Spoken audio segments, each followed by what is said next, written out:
l'humain est sans aucun doute l'espèce dominante à la surface de sa planète. Mais par quels critères se manifeste cette supériorité? Malgré plus de 7 milliards d'humains sur Terre, l'homme n'est pas l'espèce la plus abondante.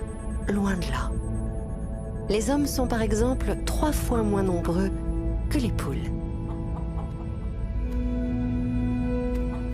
Même en comptant la masse cumulée de tous ces individus, la biomasse, l'humanité ne pèse pas plus lourd que les fourmis.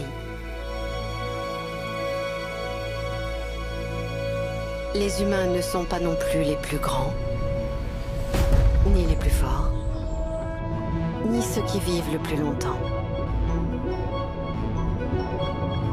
Si certains requins ou tortues vivent aisément plus de 200 ans, les coraux et des éponges vivent plusieurs milliers d'années.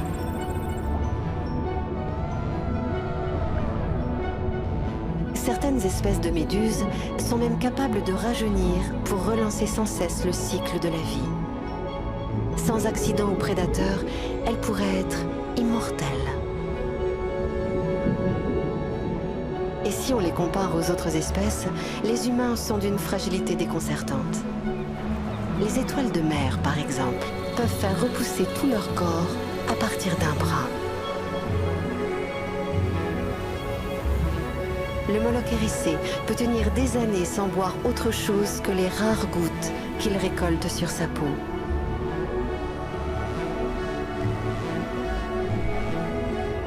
Quant au tardigrade, cette charmante petite bête fait passer l'humain pour une petite nature.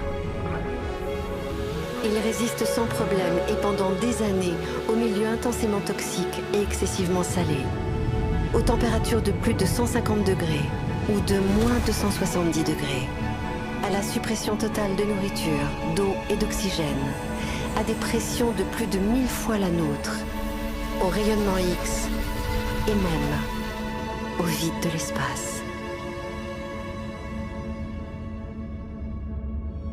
Les humains ne supportent qu'une petite gamme de températures.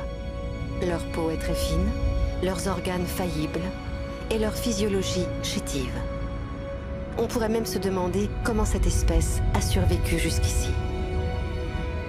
Au regard de son extrême fragilité, la supposée domination des êtres humains ne semble-t-elle pas insignifiante ?